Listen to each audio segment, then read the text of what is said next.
Good evening, everyone. I'm trying to follow that narrator. I don't know what the hell I'm going to say. Sort of covered a lot of ground.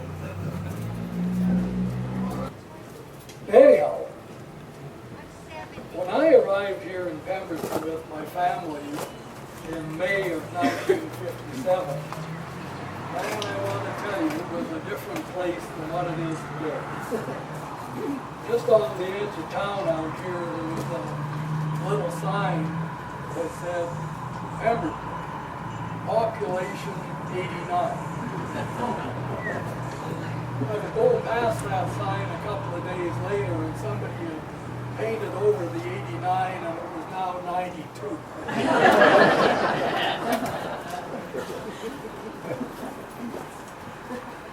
There were no roads into Pemberton in 1957. In fact, there was no road into Squaw. In 1957, Pemberton was serviced by 3 passenger trains a week, sled cars, and a way freight on Friday that brought in the groceries. That was so happy. If you wanted to go to Lillooet, you could catch the train in the morning, get up to Lillooet, and if you were real quick, get your business done, you could catch the train back and make it in one day. If you were going to Squamish, it was overnight 2 nights. It was quite a different time. One of the other things that was really quite entertaining, there were only 3 phone lines in Pemberton at that time. And there were somewhere between 25 and 30 people on each one of the party lines. Really, it was very handy. Because, if I happened to be up the valley and something happened and really had to get a hold of me, she could phone anybody up the valley because when the phone rang, everybody listened in.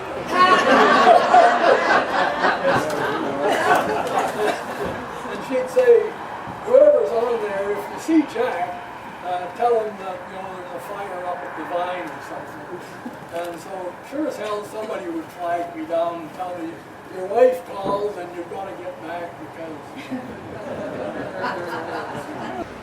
One of the other things that was just starting to take place at that time, the BC Electric, which it was at that time, were just starting their rural electrification program, and the only people that had electric power was right here in Pemberton and in Montessori. There was no electric power up the valley or anywhere up in those 2 centers. So the people up the valley over the next, like 1958, I guess, got their first electric power, and all of a sudden, electric lights, indoor plumbing. One of the other things that was a bit of a challenge at that time was the medical situation. Unfortunately, we had 3 ladies in the community with nurses training, and man, oh man, some of the things those ladies did was absolutely unbelievable. Because if somebody ran into difficulty in Pemberton at that time, like I said, there was only 3 trains a week. You might, in a real emergency, talk the PGE at that time into running somebody out in one of their ambulance speeders, and on 1 or 2 occasions we had to get RC rescue in to try and get people out of here. But it was different. You talk about strong, competent people. Pemberton really did have tons of them, and they probably still does. They were also bloody independent and so well equipped to look after themselves. It was pretty tough for a new government bureaucrat, me, to convince them that the Forest Act was real.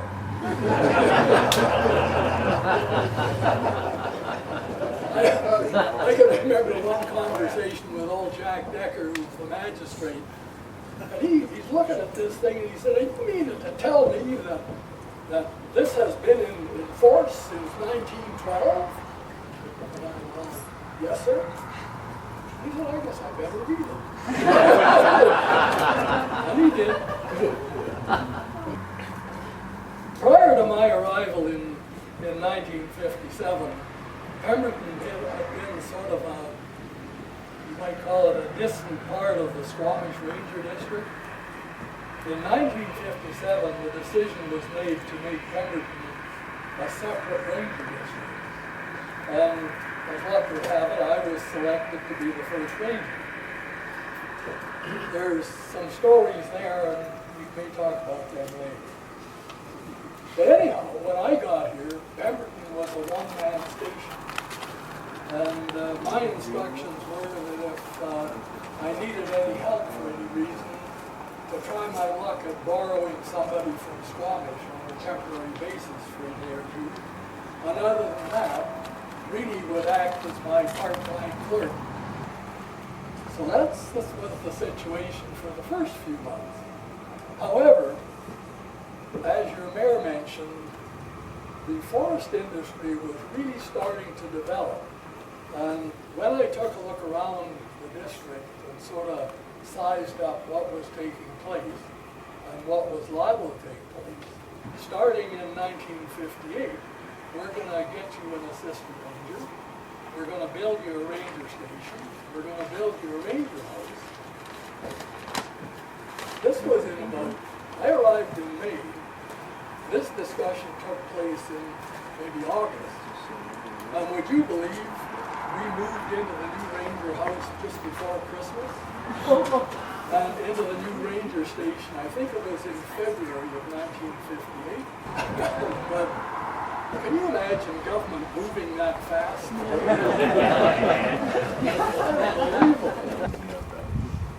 Okay, what was happening on the logging front at that time?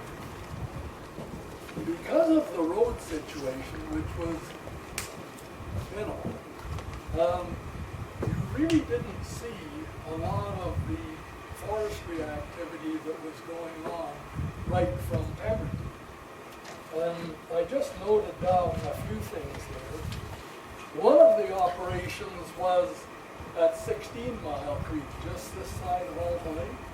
And they had a good-sized logging operation there and a good-sized sawmill.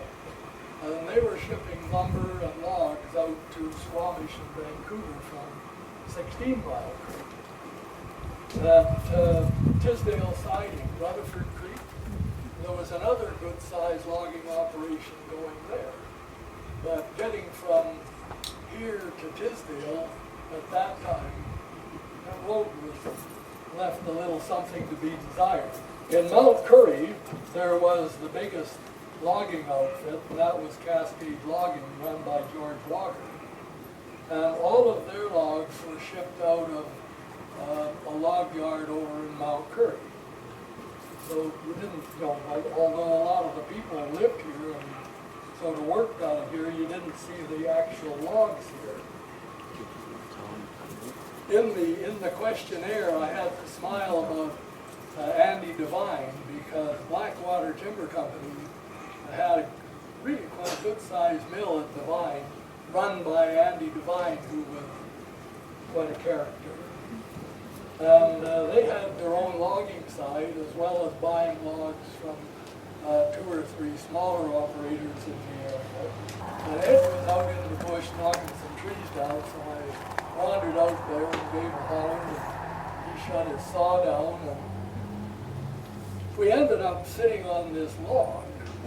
And I sort of straddle this log, and he straddled the log, and he's got his power saw in his hand. And we're talking about what he's doing and how much he's cut. And all of a sudden, he swings his left leg up, and he drives the dogs in that power saw right into his leg. Pulls out his file and starts filing. I look at him. I must have looked absolutely amazed, because he just looked at me and said, wooden leg.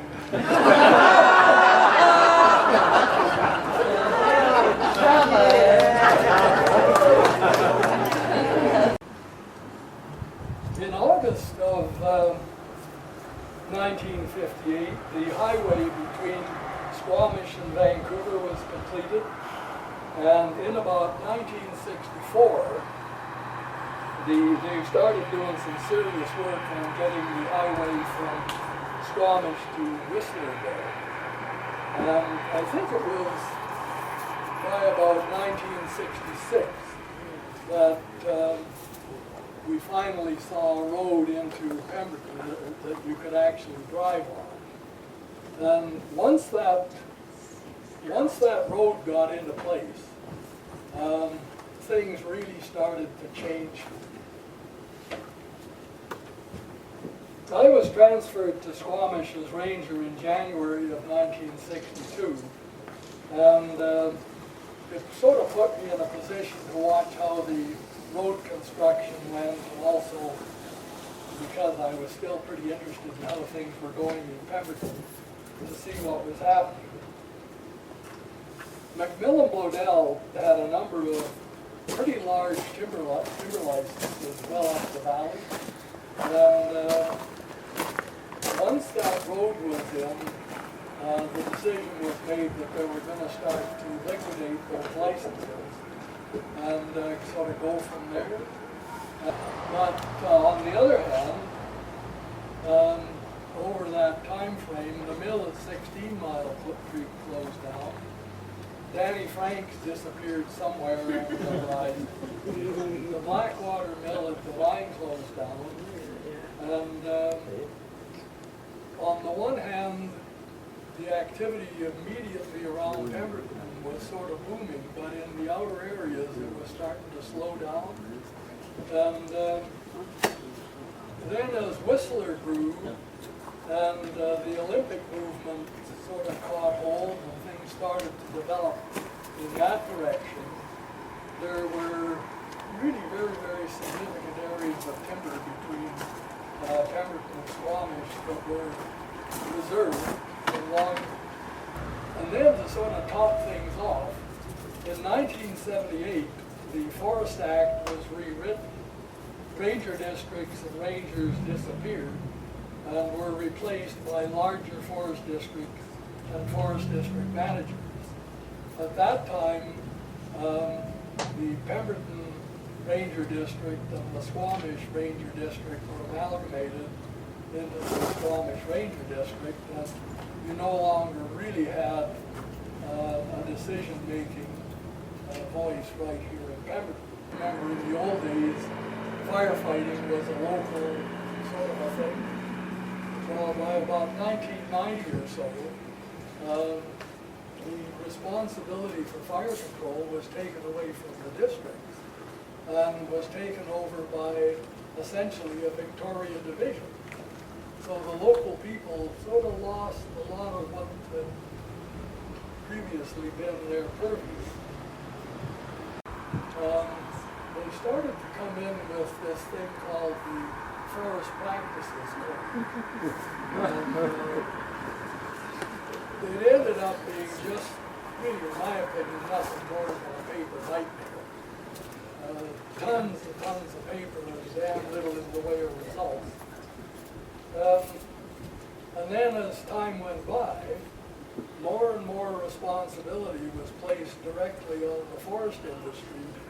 The role of the Forest Service and the role of the Forest District was starting to become a little bit fuzzy. Where are we today? Now, the Squamish Forest District has been absorbed by the Chilliwack Forest District, and responsibility for forestry activities in this area is now essentially being directed out of Chilliwack. And being as I live in Chilliwack now, I know it's a hell of a long ways from Pemberton. So, what do I say? Is progress being made? In all honesty, I think when I was the ranger, living in town here, had coffee at the hotel, BS'd with the local people, talked about things we agreed with and disagreed with, and sort of sorted out things locally here, life was a lot simpler. Yeah, it was a bit tough. Pemberton still has some really wonderful forest lands, and it also has a whole bunch of really great second growth. Pemberton also has some tremendous people, and how the future unfolds will, I hope, be up to the local people. The people of Pemberton, you know the ground here, you have the vision, and I'm sure you will influence the Forest Service and the future of forest management in this area in a very, very positive way. So, the Forest Service has had its first 100 years. They've been interesting. Anyhow, here's to the next 100 years.